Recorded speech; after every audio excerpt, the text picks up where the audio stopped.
नमस्ते तथा स्वागत छ सम्पूर्ण विद्यार्थी साथीहरुलाई हाम्रो एस सिक्रेट एजुकेसन युट्युब च्यानलमा। हामी तपाईहरुलाई आज यस पाठमा बीबीएस सेकेन्ड इयरमा रहेको ह्युमन रिसोर्स म्यानेजमेन्ट सब्जेक्ट अन्तर्गत हामी युनिट ह्युमन रिसोर्स म्यानेजमेन्टको युनिट 1 मा छौं है। ध्यान दिनुस्। र तपाईलाई यो न्यू कोर्स अन्तर्गत चाहिँ हामीलाई न्यू सिलेबस अन्तर्गत चाहिँ यो ह्युमन रिसोर्स म्यानेजमेन्ट र अर्गनाइजेसन बिहेभियर एउटै सब्जेक्टमा दिएको छ र पछाडी ह्युमन रिसोर्स म्यानेजमेन्ट हाम्रो पछिल्लो पार्टमा हामीलाई युनिट 8 मा दिएको छ। ल न्यू कोर्समा चाहिँ युनिट 8 मा दिएको छ अनि हाम्रो ओल्ड कोर्समा चाहिँ यो कुनै बुकमा युनिट 1 मा र कुनै बुकमा युनिट 2 मा दिएको छ। हामीले यसको लगभग हामी यो च्याप्टरको लगभग हामी अन्त्यतिर आइसकेका छौं। हामी पार्ट 6 लिएर आएका छौं। हामीले यो भन्दा अगाडि यो युनिटको 5 वटा पार्टको भिडियो लगाएका छौं। तपाईले हेर्नु भएको छैन भने ह्युमन रिसोर्स म्यानेजमेन्ट भन्ने प्लेलिस्ट बनाइदिएको छु मैले। त्यो प्लेलिस्टमा गएर सम्पूर्ण भिडियो हेर्न सक्नुहुनेछ। र यसमा चाहिँ हामी तपाईलाई यो पार्टमा चाहिँ ह्युमन रिसोर्स प्लानिङ प्रोसेसको बारेमा चर्चा गर्नेछ। भनेको मानव संसाधन योजनाको प्रक्रिया भनेको मानव संसाधन योजना ह्युमन रिसोर्स प्लानिङ चाहिँ कसरी बनाउँछौं, कुन प्रोसेसमा कसरी यसको गतिविधि सुरुमा कसरी सुरु गर्छौं र यो ह्युमन रिसोर्स प्लानिङको प्रोसेस अन्तिम कसरी सकिन्छ यो बनाउने प्रक्रियाको बारेमा यसमा चर्चा गर्ने छौं। ठीक छ। अब यसलाई हामी हेरौं। ल अब कसरी बनाइदियो रहेछ यो प्लानिङ। ल हेर्नुस्, सबैभन्दा पहिला यो प्लानिङको प्रोसेस भन्ने बित्तिकै जहिले पनि क्रमशः हुनुपर्छ। ल सुरुदेखि 1 नम्बर 2 नम्बर 3 नम्बर भन्दै कन्टिन्यू हुनु पर्यो। यो प्रोसेसको 1 नम्बर 2 नम्बर 3 नम्बर हामीले तलमाथि गराउन पाइदैन प्रोसेसमा चाहिँ जहिले पनि। ल हेर्नुस्, अब यो योजना बनाउँदा सबैभन्दा पहिलो के काम गर्नुपर्छ भन्दाखेरि संगठनको लक्ष्य पहिचान गर्ने। संगठनमा जतिसुकै काम गरे पनि जेसुकै योजना जुनसुकै योजना बनाए पनि त्यो योजनाको मुख्य उद्देश्य के हुनु पर्यो, संगठनको लक्ष्य पूरा हुनु पर्यो हो। अब सबैभन्दा पहिला चाहिँ हामीले ह्युमन रिसोर्स प्लानिङ बनाउने पनि पहिलो चरणमा चाहिँ अब हाम्रो संगठनको लक्ष्य के छ त। अब कुन लक्ष्य हासिल गर्न चाहिँ मानव संसाधनको परिचालन गर्ने, हामीले मानव संसाधनलाई चाहिँ कस्तो कामपट्टि हामीले लगाउने हो, कस्तो कामपट्टि प्रयोग गर्ने हो त्यो कुरा थाहा पाउनको लागि पहिला संगठनको पुरा एज अ होल लक्ष्य के छ त्यो पहिचान गर्नु पर्यो। यो पहिचान गर्नको लागि हामीले के गर्नु पर्यो, मैले यहाँ हेर्नुस् यहाँ नोटमा लेखेको छु। अब यो संगठनको लक्ष्य पहिचान गर्नको लागि हामीले सबैभन्दा पहिला संगठनको वास्तविक लक्ष्य र उद्देश्य के हो त्यो पहिचान गर्ने र यी लक्ष्य हासिल गर्नका लागि के कस्तो कार्य सम्पादन गर्नुपर्छ भन्ने विषयमा पनि प्रश्न हुने। बुझ्नुभयो नि। संगठनको लक्ष्य र उद्देश्य के हो त्यो पहिचान गर्ने र ती लक्ष्य र उद्देश्य हासिल गर्नका लागि अब हामीले चाहिँ अब यी हाम्रो ह्युमन रिसोर्सले चाहिँ के कस्तो कार्य सम्पादन गर्नुपर्ने हो भन्ने विषयमा प्रश्न हुने 1 नम्बरमा है। यो नम्बरमा त्यो कुरा हुने। अन्त तपाईले एक्जाममा लेखेर डिलिङमा यो कुरा लेख्नु पर्यो। यस्तो कुराहरू ल भइहाल्यो। संगठनको लक्ष्य पहिचान गर्ने किनभने त्यही लक्ष्य पूरा हुने गरी हामीले काम गर्ने हो नि त। अब दोस्रो नम्बरमा संगठनको लक्ष्य हामीले उद्देश्य थाहा पाइसकेपछि 2 नम्बरमा के गर्नु पर्यो, एसेसिङ द करेन्ट ह्युमन रिसोर्स भनेको अहिले हामीसँग भइरहेको वर्तमान मानव संसाधनको लेखाजोखा गर्ने। भनेको हामीसँग जम्मा अहिले कति मानव संसाधन छन्, कस्तो हामीसँग योग्यता, कस्तो सिप, कस्तो नलेज भएका मान्छे हामीसँग छन् र कति कर्मचारी छन् त्यसको बारेमा पहिला लेखाजोखा गर्ने है। सम्पूर्ण विवरण तयार पार्ने हामीसँग उपलब्ध भएको ती कर्मचारीहरुका है ह्युमन रिसोर्सहरुको। यसको लागि दुईटा मेथडबाट त डिटेल प्राप्त गरिन्छ। भनेको कर्मचारीको ती सम्पूर्ण विवरणको लेखाजोखा चाहिँ हामी दुईटा तरिकाबाट प्राप्त गरिन्छ, दुईटा विधिबाट। 1 नम्बरमा चाहिँ हाम्रो ह्युमन रिसोर्स इन्भेन्टरी अथवा मानव संसाधन मौजात मेथड एउटा। अर्को दोस्रो नम्बरमा चाहिँ हाम्रो जब एनालाइसिस कार्य विश्लेषण विधि हो है। यो दुईटा विधिबाट हामीले के गरिन्छ, हामीसँग अहिलेसम्म भएको कर्मचारीहरू कति छन् त्यसको बारेमा जानकारी प्राप्त गरिन्छ। ह्युमन रिसोर्स इन्भेन्टरी मानव संसाधनको मौजातबाट। मानव संसाधन मौजातमा के हुन्छ भनेपछि यसमा चाहिँ अहिलेसम्म हाम्रो संगठनमा जम्मा कति कर्मचारी छन् त्यसको सम्पूर्ण डिटेल लेखा राखेको हुन्छ। अनि त्यसमा चाहिँ कर्मचारीको नाम, उनीहरूको एज, उनीहरूको जेन्डर, उनीहरूको क्वालिटी, उनीहरूको पोजिसन हैन, उनीहरूको अहिले कुन काम गरेछन् त्यो डिपार्टमेन्टको कार्यभार सहित सबै कुराहरू डिटेलमा राखिएको हुन्छ। त्यहाँबाट हामीले प्राप्त गर्ने यो मौजातमा त्यसरी राखेको हुन्छ ल ह्युमन रिसोर्स इन्भेन्टरीमा। अर्को छ हाम्रो भनेको हामीसँग भएको कर्मचारीहरू कति छन् भनेर पत्ता लगाउने अर्को विधि छ हाम्रो जब एनालाइसिस कार्य विश्लेषण। कार्य विश्लेषणले चाहिँ के देखाउँछ भने हामीसँग कुन पदमा कति कर्मचारी चाहिएको छ, ती कर्मचारीको काम, कर्तव्य, अधिकार के हो, तिनीहरूको सिप योग्यता के हो, ती सम्पूर्णको बारेमा यसमा डिटेलमा हामीलाई दिएको हुन्छ जब एनालाइसिसमा। त्यसबाट पनि हामी यो दुईटा मेथडबाट के पाइन्छ, हामीसँग वर्तमानमा कति मानव संसाधन छन् त्यसको हामीले हिसाब किताब गर्छौं है। कति छन् हामीसँग अहिले त्यो कुरा हामी थाहा पाउँछौं। अब तेस्रो नम्बरमा हामी के गर्छौं भनेपछि फोरकास्टिङ द एचआर डिमान्ड, मानव संसाधनको माग पूर्वानुमान गर्छौं हो नि। एचआर डिमान्डलाई फोरकास्टिङ गर्छौं। अब हामीसँग यति छ भन्ने यहाँ थाहा पाइयो, यति छ भन्ने थाहा पाइसकेपछि अब चाहिँ हामीलाई कति माग गर्ने, अब मानव संसाधनको कति आवश्यक छ, माग भन्ने बित्तिकै आवश्यक, ल कति आवश्यक छ त्यो हामीले पूर्वानुमान गर्ने हो। हामीसँग यति उपलब्ध छ, यहाँ 2 नम्बरमा उपलब्ध भइसक्यो, थाहा पाइसके पछाडि अब हामीलाई संगठनको लक्ष्य हासिल गर्नको लागि कति कर्मचारी आवश्यक छ, कुन सिपमा कुन योग्यता भएको कर्मचारी कति आवश्यक छ त्यो कुरा पत्ता लगाउने हो। यसमा हामीले जस्ट के कुरा थाहा पाउनु पर्यो, लक्ष्य हासिल गर्न भविष्यमा कति कर्मचारी आवश्यक छ, कुन सिप भएको, कति नलेज भएको, कुन पदमा कति कर्मचारी आवश्यक छ, ती सबै कुरा हामीले थाहा पाउनुपर्छ यसमा है। माग पूर्वानुमान गर्दाखेरि हाम्रो लक्ष्य हासिल गर्नका लागि कति कर्मचारी आवश्यक छन्, उनीहरूको सिप सहित नलेज सहित कुन पदमा कति चाहिएको त्यो डिटेलमा खुलाउनु पर्छ ल। अब अर्को हाम्रो 14 नम्बरमा फोरकास्टिङ द एचआर सप्लाई भनेको मानव संसाधनको आपूर्ति पनि पूर्वानुमान गर्ने हैन। अब यहाँ माग पूर्वानुमान गरियो, अब आपूर्ति पूर्वानुमान गर्ने। आपूर्ति पूर्वानुमान भनेको हामीले अब पहिला डिमान्डको फोरकास्टिङ गरिसके पछाडि चौथो चरणमा सप्लाईको फोरकास्टिङ गर्ने। डिमान्ड फोरकास्टिङमा भनेको संगठनको उद्देश्य प्राप्त गर्न अब हामीलाई आगामी दिनमा है कति चाहिँ हामीलाई कर्मचारी मानव संसाधन आवश्यक पर्ने हो त्यो कुरा डिमान्ड फोरकास्टिङले देखाउँछ हैन। भविष्यमा कति कर्मचारी आवश्यक पर्छ, अब त्यो कर्मचारी आवश्यक पर्ने कर्मचारी पुरा गर्नका लागि कति कर्मचारी आवश्यक हो, ती कर्मचारीहरू हामीसँग छ कि छैन, हामीसँग विगतमा भएका कर्मचारी, पास्टमा भएका र प्रेजेन्टमा भएका कर्मचारीहरू कति उपलब्ध छन् त्यो कुरा चाहिँ सप्लाई फोरकास्टिङमा हामी गरिन्छ। र यहाँबाट हामीले कति हामीसँग उपलब्ध भइसकेको कर्मचारी कति छन् त्यो कुरा हामी यहाँ पत्ता लगाइन्छ हैन।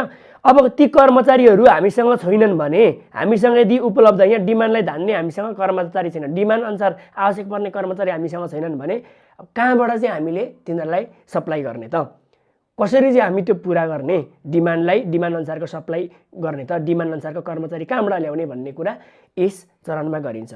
अब हेर्नुस्, यहाँ हामीले भनेपछि दुईटा स्रोतबाट हामीलाई आवश्यक पर्ने कर्मचारी दुईटा स्रोतबाट उपलब्ध गराइन्छ। एउटा इन्टरनल सप्लाई, अर्को एक्सटर्नल सप्लाई। इन्टरनल सप्लाई भनेको आवश्यक पर्ने कर्मचारी संगठनभित्र हामीसँग भइरहेकै कर्मचारी, संगठनभित्रकै कर्मचारीबाट हामीलाई आवश्यक पर्ने एचआर डिमान्ड पुरा गर्ने भनेको हामीलाई अब स्किलफुल डिमान्ड एचआर डिमान्डमा चाहिँ अब हामीलाई स्किलफुल कर्मचारी आवश्यक परेको भने हामीसँग भइरहेको कर्मचारीहरूलाई ट्रेनिङहरू डेभलपमेन्टहरू दिएर स्किलफुल बनाउने एउटा पक्ष त्यो हो। अर्को हामीलाई माथिल्लो पोस्टमा कर्मचारी भइरहेछ भने त्योभन्दा तल्लो पोस्टको कर्मचारीलाई प्रमोसन गरिदिने, माथिल्लो पोस्टमा सप्लाई भयो, अथवा हामीलाई तल्लो पोस्टमा चाहिएको छ भने माथिल्लो टप लेभलको मान्छेलाई डिमोसन गरिदिने, पद घटाउ गरिदिने, त्यहाँबाट तल्लो पोस्टलाई पनि कर्मचारी सप्लाई हुन्छ। यसरी हामीसँग कति छन् अनि नपुगेको डिमान्ड अनुसार नपुगेको कहाँबाट हामीले सप्लाई गर्ने त्यो कुरा हामी यसमा चर्चा गर्छौँ। अर्को एक्सटर्नल सप्लाई भन्छ भनेको बिजनेसभन्दा बाहिर, हाम्रो बिजनेसका भइरहेका कर्मचारीभन्दा बाहिरी स्रोतबाट हामीले कर्मचारी ल्याउने अनि डिमान्डलाई पुरा गर्ने। बाहिरी स्रोत भनेको कहाँबाट ल्याउन सकिन्छ, हामीलाई आवश्यक पर्ने कर्मचारीहरू हामीले जस्तै विभिन्न स्कुल कलेजका विद्यार्थीहरूबाट उनीहरूलाई हायर गरेर ल्याउन सकिन्छ, विभिन्न तालिम केन्द्रहरूबाट ल्याउन सकिन्छ, विभिन्न लेबर मार्केट श्रम बजारहरूबाट यस्ता आवश्यक पर्ने कर्मचारी सप्लाई गर्न सकिन्छ है। इन्टरनल र एक्सटर्नल स्रोतबाट हामीले सप्लाई गर्न सकिन्छ आवश्यक पर्ने, ठिक छ। अब कति कहाँबाट कति सप्लाई गर्ने त्यसको पनि पूर्वानुमान गर्ने हो। यहाँ 4थो नम्बरमा सकियो। 5औं नम्बरमा comparing the demand and supply forecast. Demand forecast र सप्लाई फोरकास्टको बिचमा हामीले के गर्ने, यिनीहरूलाई तुलना गर्ने हो। अब यहाँ तुलना गर्दाखेरि हामीले के तुलना गर्नुपर्छ भने पछाडि तुलना गर्दाखेरि हामीलाई कस्तो जनशक्ति आवश्यक परेको थियो, अब हामीसँग कति उपलब्ध, कस्तो आवश्यक परेको थियो, हामीसँग कति उपलब्ध छ त्यो तुलना गर्ने। फेरि त्यति मात्रै पनि होइन, कस्ता सिप र योग्यता भएको कर्मचारी आवश्यक परेको थियो, त्यस्ता सिप र योग्यता भएको कति छन् त्यो पनि कम्पेरिजन गर्ने डिमान्ड र सप्लाईमा हैन। डिमान्डमा आवश्यक पर्ने हुन्छ, यहाँ हामीसँग कति छ भन्ने कुरा हो। अनि भविष्यमा अब आउने वातावरण परिवर्तन हुन्छ नि त, वातावरण परिवर्तन हुँदाखेरि कस्तो थप सिपहरू आवश्यक पर्छ, त्यति मध्येमा हामीले कस्ता सिप विकास गर्न सकिन्छ, यी विभिन्न पक्षमा कर्मचारीको सङ्ख्यादेखि लिएर उनीहरूमा हुन सक्ने आवश्यक गुण क्षमताको सबैको बारेमा डिमान्ड र सप्लाईको कम्पेरिजन गर्ने। कम्पेरिजन गर्दाखेरि हाम्रो 3टा अवस्था आउन सक्छ। हेर्नुहोस्, एउटा डिमान्ड इक्वल टु सप्लाई हो, HR demand equal to HR supply आउन सक्छ हो। अर्को भनेको एचआर डिमान्ड बढी छ, हामीसँग सप्लाई कम, सर्टेजको अवस्था आउन सक्छ नि हैन। डिमान्ड बढी भयो, सप्लाई कम हुन सक्छ। अर्को सप्लाई बढी भयो, डिमान्ड कम हुन सक्छ, भनेपछि सरप्लसको कर्मचारी बढी छन्, यसरी सरप्लसको अवस्था पनि आउन सक्छ। चाहिँ यो 3टा कन्डिसन देखा पर्छ ल कम्पेरिजन गर्दाखेरि, डिमान्ड र सप्लाई कम्पेरिजन गर्दाखेरि। अर्को 6औं नम्बरमा छ हाम्रो एक्सन प्लान, कार्य योजना। अब कार्य योजना बनाउने 6औं नम्बरमा कार्ययोजना बनाएपछि जब हामीले डिमान्ड र सप्लाईको कम्पेरिजन गर्छौँ नि, कम्पेरिजन गरिसके पछाडि अब हामीले कार्ययोजना बनाउने हो। कार्ययोजना यो कम्पेरिजन गरिसके पछाडि कार्ययोजना हेर्नुहोस्, यो 3टा कन्डिसन मध्ये 2टा कन्डिसनमा मात्रै कार्ययोजना बनाइन्छ। जब हाम्रो डिमान्ड सर्टेज अफ एचआर हुन्छ, मानव संसाधनको सर्टेज भनेको यो भनेको हाम्रो के हुन्छ, demand is greater than supply भयो भने सर्टेज हुन्छ। सप्लाई भन्दा डिमान्ड बढी छ, हामीसँग सप्लाई कम छ। सरप्लस अफ एचआर डिमान्ड भनेको सरप्लस भनेको supply is greater than demand हुन्छ। डिमान्ड भन्दा सप्लाई हामीसँग भएको साधन सप्लाई बढी भयो भने सरप्लस, डिमान्ड बढी भयो भने सर्टेज हुन्छ। हो, यो 2टा कन्डिसनमा हामीले एक्सन प्लान बनाउनु पर्छ, कार्ययोजना बनाउनु पर्छ। ठीक छ। यसरी अब 2टाको कम्पेरिजन गरिसके पछाडि 3टा अवस्था आउने भयो। 3टा अवस्था भनेको यही भइहाल्यो, मैले यहाँ भएको 3टा अवस्था यहाँ पनि देखा पर्यो। सर्टेज अफ एचआर भनेको डिमान्ड बढी भयो भने मानव संसाधनको कमी, मानव संसाधनको बचत धेरै भयो, मानव संसाधनको सप्लाई बढी छ भने त्यसलाई के भन्छ, सरप्लस भन्छ। र एचआरको डिमान्ड र एचआरको सप्लाई बराबरी भयो भने हाम्रो के अर्को बराबरी भएको अवस्था 3टा अवस्था भन्छ, डी इक्वल टु एस। 3टा अवस्था, 3टा अवस्था भने डिमान्ड इक्वल टु 3टा अवस्था मध्येमा डिमान्ड इक्वल टु सप्लाई छ भने कार्ययोजना बनाउनु पर्दैन है, फर्दर कार्ययोजना बनाउनु पर्दैन। जब यो 2टा कन्डिसन आउँछ अनि कार्ययोजना बनाउने। एक्सन प्लान भनेको अब कम्पेरिजन गरिसके पछाडि अब अरू के थप योजना बनाउने त हामीले थप के योजना बनाउने भन्दाखेरि यदि हाम्रो डिमान्ड भन्दा सप्लाई भन्दा डिमान्ड बढी छ, हामीले जति कर्मचारी छन् त्यो भन्दा यसको डिमान्ड बढी छ, सप्लाई भन्दा डिमान्ड बढी छ भने अब के बनाउने, यसको एक्सन प्लान बनाउने। यो भनेको सर्टेज अफ एचआर हो, मानव संसाधनको कमी हो। यसमा एक्सन प्लान बनाउँदाखेरि हाम्रो रिक्रुटमेन्टको प्लान बनाउने, भर्नाको योजना बनाउने, कर्मचारी सिलेक्सनको प्लान बनाउने, कर्मचारी ट्रेनिङको प्लान बनाउने, कर्मचारी प्रमोसनहरूको प्लान बनाउने। ठीक छ नि, यो भयो भने एक्सन प्लानमा। अब अर्को सरप्लस अफ एचआर आयो भनेको चाहिँ डिमान्ड भन्दा सप्लाई बढी। यो कम्पेरिजन 5 नम्बरमा कम्पेरिजन गर्दाखेरि सरप्लस आयो भने अथवा डिमान्ड भन्दा सप्लाई बढी भयो भने हामीसँग अलरेडी कर्मचारी धेरै छन्। कस्तो योजना बनाउने एक्सन प्लान? एक्सन प्लान बनाउँदाखेरि स्टप न्यू रिक्रुटमेन्ट, नयाँ भर्नाको लागि बन्द रोकिदिने, रोकाउट गरिदिने, स्टप गरिदिने, त्यो प्लान बनाउने। अर्को भनेको अर्ली रिटायरमेन्ट भनेको चाँडै रिटायरमेन्ट गर्ने व्यवस्था गरिदिने, त्यो प्लान बनाउने। अर्को लेस वर्किङ आवर, कम समयसम्म मात्रै, जस्तै 8 घन्टा काम गर्ने भने अब सबैलाई जागिर चाहिँ दिने तर 6 घन्टा मात्रै काम गर्न बनाउने, यस्तो खाले प्लान बनाउने। ल भइहाल्यो। अनि डिमान्ड र सप्लाई बराबरी भयो भने नयाँ कार्ययोजना नबनाउने। हाम्रो 6 नम्बरको यति भयो।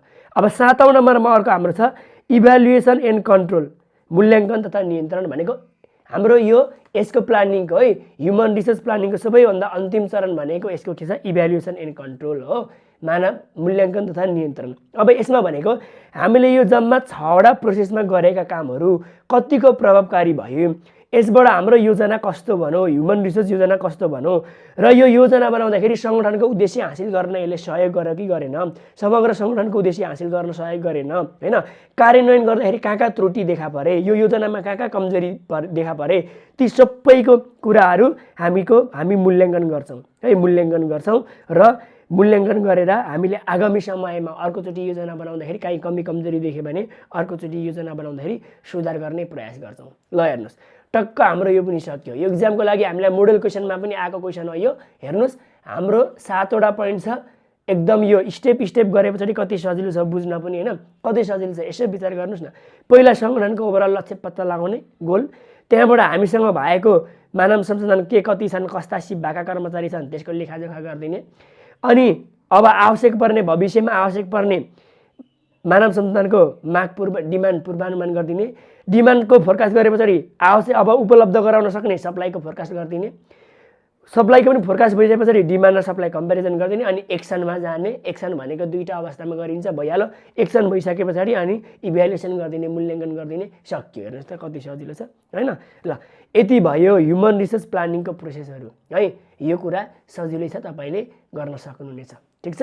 अब म तपाईँलाई यो सँगसँगै अर्को एउटा टपिक छ यहाँ हाम्रो यो च्याप्टरमा, यो पनि म सक्तिहाल्छु। ल हाम्रो छ हेर्नुहोस् human resource planning in Nepal. नेपालमा मानव संसाधन योजना भनेको ह्युमन रिसोर्सको प्लानिङ मानव संसाधनको योजना कसरी बनाउँछन् नेपालमा विभिन्न संस्थाहरू कस्ता संस्थाले मानव संसाधन योजना बनाउँछन् कस्ता संस्थाले मानव संसाधन योजना बनाउँदैनन् यसलाई कसरी लागू गर्दै आएका छन् कार्यान्वयन कसरी गर्दै आएका छन् यसको बारेमा हामी यहाँ पढ्छौँ। अथवा तपाईँले इक्जाममा आउन सक्ला प्रोब्लम अफ एचआरपी भनेको ह्युमन रिसोर्स प्लानिङको प्रोब्लम नेपालमा के समस्या छ त मानव संसाधन योजनाको नेपालमा के समस्या छ यो पनि तपाईँलाई सोध्न सक्ला हैन। यो दुईटै भनेको एउटै नै हो प्रोब्लम भने पनि यो भने पनि एउटै हो। अब यसलाई तपाईँले सर्रक्क हेर्ने क्या टक्क नेपालको विभिन्न सङ्गठनमा नेपालको विभिन्न संस्थाहरूमा चाहिँ मानव संसाधन योजना कसरी कार्यान्वयन भएको छैन भने यसमा के कस्ता समस्या देखेको छन् त्यो हेर्ने हो। अब हेर्नुहोस् तपाईँलाई थाहा छ नेपाल एउटा लकल्यान्ड कन्ट्री हो भूपरिवेष्टित राष्ट्र हो यसमा अझै पनि हाम्रा के हुन्छ ठुल्ठुला संस्थाहरू छैनन् एकदम थोरै सानातिना सङ्गठनहरू होइन मात्रै छन् नेपालमा हैन।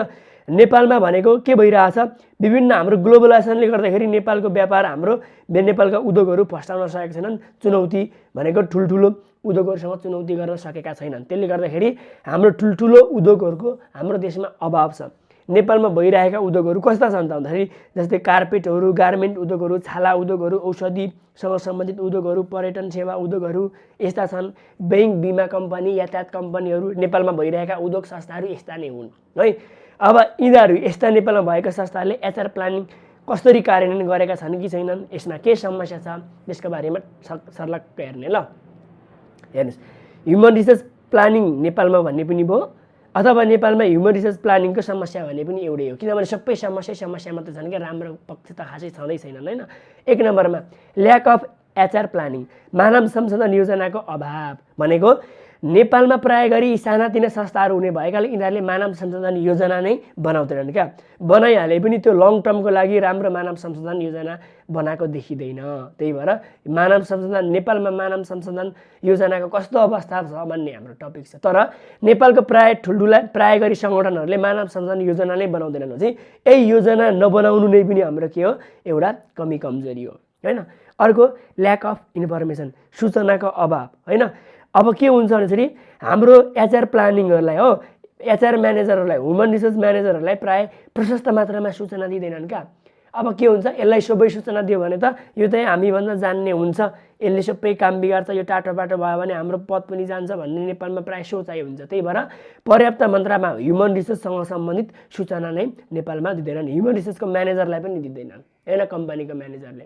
अब अर्को भनेको हाम्रो के छ lack of skill manpower दक्ष जनशक्तिको अभाव छ क्या। हामीसँग कर्मचारी चाहिँ छन् तर एचआर प्लानिङ बनाउन सक्ने दक्ष कर्मचारी छैनन्। त्यसको लागि हामीले सिपयुक्त खतरा जनशक्ति चाहिन्छ एकदम भास्ट नलेज भएको होइन एकदम व्यवहारमा खाडिएको मान्छे चाहिन्छ तर त्यस्ता मान्छे छैनन्। खतरा टप लेभलमा चाहिने मान्छे छैनन् बाहिर विदेशबाट हायर गरेर ल्याउनु पर्ने हुन्छ।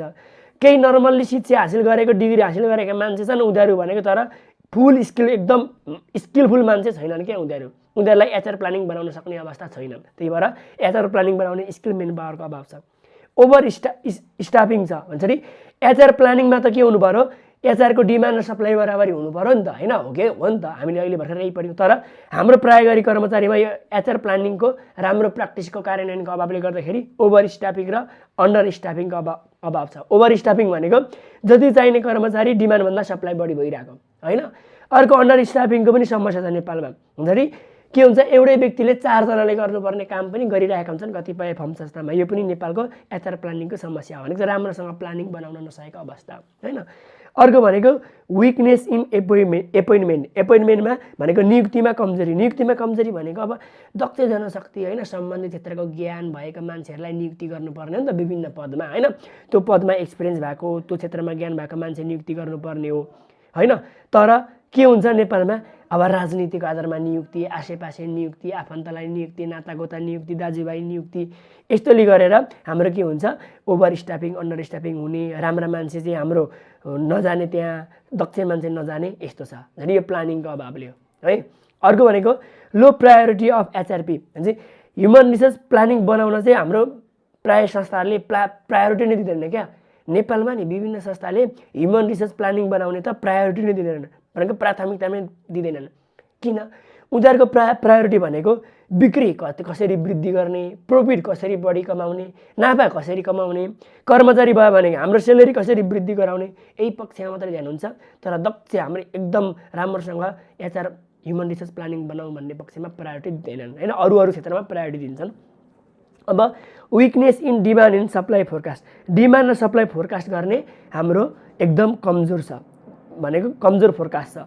लङ टर्मसम्म यति कर्मचारी आवश्यकता पर्छ यस्तो होला भन्ने नै हुँदैन क्या, किनभने नेपालमा अस्थिर भनेको हाम्रो के छ, अनस्टेबल पोलिटिक्स सिस्टम छ हैन।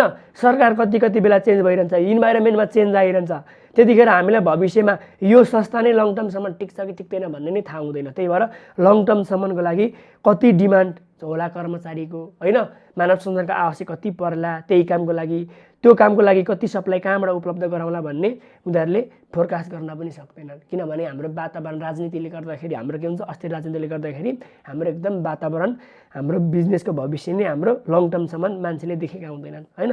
अर्को भोलुन्टरी रिटायरमेन्ट स्किम भनेको स्वैच्छिक अवकाश प्रणाली, यो भनेको चाहिँ एउटा नेपालले ल्याएको एउटा सिस्टम हो क्या। भनेको अलिकति उमेर पाएको मान्छे, वृद्ध भएको मान्छे चाहिँ अब अवकाश भएर जाउन् भनेर ल्याएको एउटा स्किम हो यो हैन, एउटा प्लान हो यो। तर के भयो, यो मान्छे चाहिँ अलिकति वृद्ध भएको अशक्त भएको मान्छेलाई चाहिँ अब उनीहरू आफै छोडेर जाउन्, उनीहरूलाई जब छोडेर जानका लागि एकदम मोटिभेट मिलोस् भनेर ल्याएको स्किम थियो। तर यो स्किम पनि फेल भयो नेपालमा प्राय गरी असक्षम वृद्ध मान्छेहरूले छोडेनन्, बरु सक्षम मान्छे राम्रो मान्छेहरू चाहिँ काम छाडेर जाने अवस्था आइदियो। यो स्किम पनि फेल भयो। यो स्किम फेल हुनु भनेकै एचआर प्लानिङ पनि फेल भयो क्या, जसरी हरेक कुरामा समस्या देखियो। अर्को फरेन अर्गनाइजेसन, नेपालमा पनि विदेशी संस्था छ नि त, ग्लोबलाइजेसन हो, बाहिरी देशका विभिन्न मल्टिनेसनल कम्पनीहरू पनि नेपालमा खोलेका छन् हैन। ती मल्टिनेसनल कम्पनी बाहिरी विदेशी संस्थाहरूमा चाहिँ एचआर प्लानिङ पनि राम्रो बनाएको छ हैन। अब त्यहाँ भनेको एकदम एचआर प्लानिङ बनाउने मान्छे कर्मचारीहरू पनि एकदम दक्ष हुन्छ, म्यानेजरहरू पनि दक्ष सिपयुक्त हुन्छन्, प्र्याक्टिकल फिल्डमा लडेका मान्छे हुन्छन् नि। ती क्षेत्रमा चाहिँ एचआर प्लानिङको डिमान्ड फोरकास्टहरू, सप्लाई फोरकास्टहरू, त्यसको इम्प्लिमेन्टेसनहरू प्राय नेपालमै भए पनि राम्रो छ है ती विदेशी संस्थाहरूमा। त्यसले गर्दाखेरि हाम्रो नेपालभित्रै नेपालकै इन्भेस्टरले खोलेका संस्थाहरूमा चाहिँ यी कुराहरूको अभाव छ। एचआर प्लानिङको कार्यान्वयनको, एचआर प्लानिङ बनाउने कुरादेखि लिएर यसलाई कार्यान्वयन गर्नेसम्मको यावत समस्या छ है। त्यसैले नेपालमा एचआर प्लानिङमा धेरै प्रब्लम छ, यसलाई सुधार गर्न धेरै आवश्यक छ भनेर टक्क तपाईँले लेख्दिनु। यो 10 मार्क अथवा 15 मार्कमा आउन सक्ला। हामीले दुईवटा कुराको बारेमा यहाँ चर्चा गऱ्यौँ है, human resource planning in Nepal र हामीले अर्को के ह्युमन रिसोर्स प्लानिङको प्रोसेस। ल हेर्नु ल, मैले तपाईँलाई यो पोइन्ट किन यसरी बनाइदिएँ भन्दाखेरि यसरी बनाउँदा तपाईँलाई अलिकति सम्झिन सजिलो हुन्छ क्या। हेर्नुहोस् त, जस्तै मान्छौँ यो आयो यहाँदेखि यहाँ यसरी टक्क 5वटा प्रोसेस यस्तो छ, त्यहाँबाट एक्सन प्लानमा 3टा हाँगा गएको छ यसरी हैन। यसरी यो अब 3टा हाँगा गएको भन्दा मुनिबाट एउटा छ, अब कहाँ भन्दा यो भन्दा 3टा भन्दा माथि 5वटा छ, त्यो भन्दा मुनि एउटा छ। तपाईँलाई यसरी सम्झिन, यो फिगर सम्झिन याद होस् भनेर मैले तपाईँलाई यसको पोइन्ट यसरी ल्याइदिएको हैन। अब यो पोइन्ट पनि हेर्नुहोस्, मैले तपाईँलाई यसरी राखिदिएँ। अब तपाईँले याद गर्न सजिलो हुन्छ क्या, 10वटा पोइन्ट भए पनि सपोज मान्छौँ तपाईँलाई अब मजाले छिटो याद गर्नु छ भने के गर्ने, 3टा स्टेप यसरी आएको छ, ब्याक हुँदै आएको छ, अनि टक्कै 4वटा चाहिँ बिचमा सिधा छ, अनि फेरि बाँकी भएको 3टा स्टेप यसरी अगाडि आएको छ। हो यस्तो भएको, यो यसरी आएको, यो तरिकाले आएको, यो डिजाइनमा आएको, यसरी फिगर याद गरिदिने क्या, यसरी आएको फिगर याद दिने। 3टा यसरी आयो, 4वटा यस्तोमा छ बिचमा, अनि फेरि यो 3टा यसरी आयो। तपाईँले यसरी फिगर याद गरिदिनु, अनि टक्क पोइन्टहरू सम्झिन सजिलो हुन्छ क्या थ्योरीमा हैन। ल तपाईँले भिडियो कस्तो लाग्यो हेरेर हामीलाई प्रतिक्रिया दिनु होला र सम्पूर्ण भिडियोहरू हाम्रो प्लेलिस्टमा गएर हेर्नु होला। ल ह्युमन रिसोर्स म्यानेजमेन्ट भन्ने प्लेलिस्टमा छ, एकाउन्ट फाइनान्स इकोनोमिक्सको पनि प्लेलिस्टमा भिडियो छ उपलब्ध छ। तपाईँले प्लेलिस्ट चिनिहाल्नुहुन्छ BBS सेकेन्ड इयरको, हेरेर प्रतिक्रिया दिनु होला र एक्जामको राम्रो तयारी गर्नु होला। हस्त नमस्ते।